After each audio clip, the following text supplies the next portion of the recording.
Yeah, that stinks. So I'm gonna continue to pull this head off of this one and see where we go. Welcome back, everyone. So this here is the 51. I already tore apart the 48. Tore apart this one too. I'm trying to save you guys, you know, the time of watching me tear apart both tractors. They're basically the same. So in the front of this video, you've seen some water dripping out where I was breaking the head loose. It's coming out of this cylinder here. And this one here is already bored 90 over, and I'll show you that here in just a second. I can go to 125, and after some thinking about it, I think that's the way I'm going to go, and I'll go into some more detail on that stuff. So if you're new here, just sort of give you an idea on what I'm doing is I've got these two Model B tractors. I'm trying to make one good one. My decision was to do this one instead of the other one. Both of these were running. And just so you know, everything went completely sideways on me.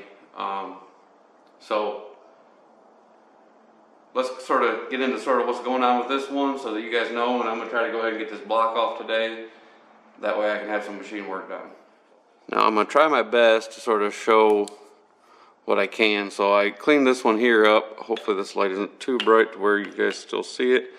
Up there at the top, it shows that it's already bored 90 over. As far as this one here, I don't know how well the pictures are going to show. There is pitting in this cylinder over on this side.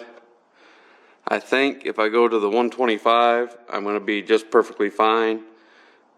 I think it'll clean everything up. But I'm going to try to get these pistons out of here, get this block off.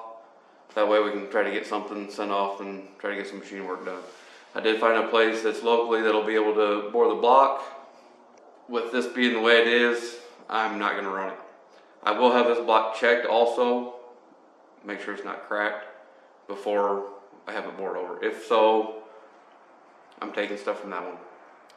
So the first thing I'm going to try to do is get access to the connecting rods on the crankshaft so that I can disconnect them and pull the pistons out.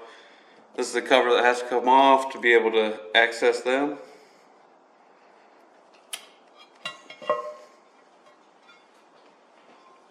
So as you can see, I have access to the connecting rod, so I'm going to end up rolling this thing around where I can get to both of those nuts, get the cap off of it, pull one piston out, and then I'll do the same on the next one.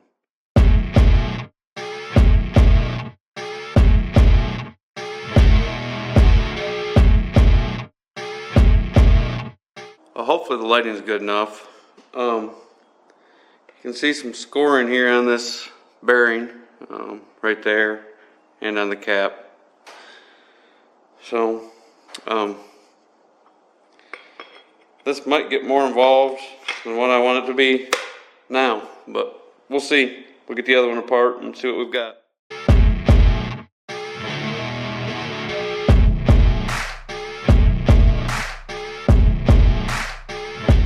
Well, this one has some in it also, but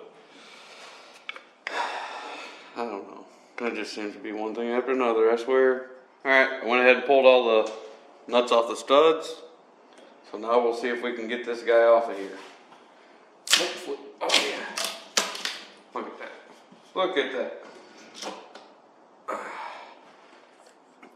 So looking in here at this rod journal, I can feel a ridge right there. I don't know if you can see it. I can barely see it. Turn this thing till we get the other one.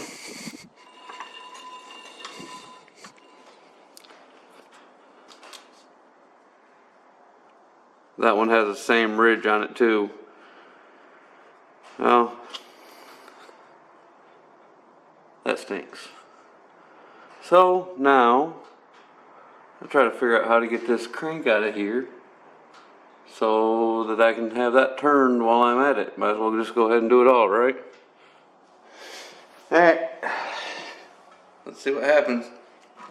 Oh, looky there, looky there. Now, this has to come off anyways. This ring gear's chewed up. I was going to have to replace it. But, you know what? Okay.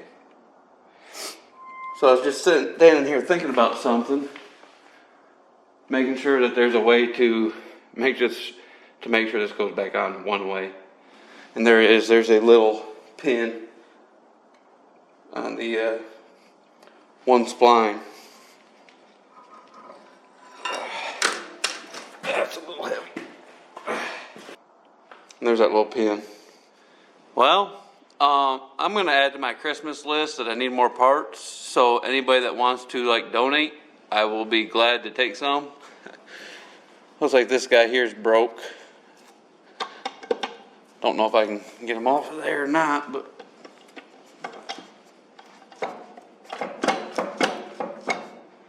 well, I guess those don't do what I thought they did. But anyways, that guy's broke. So there's some more stuff. So here's a trick. I guess, I don't know. Like I say, I'm just trying to figure this stuff out. Trying to get that bolt there out. And the crank kept wanting to turn on me. So I went and stuck a couple blocks of wood in there to keep the crank from turning. Alright, I've got to stop for a day. I've got some other things I need to go take care of.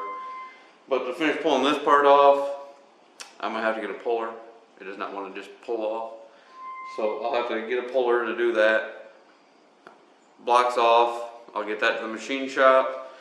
That way we can have it checked and make sure that there's no cracks in it before I go any farther forward with that one. And then, like I said, we'll finish getting this thing apart.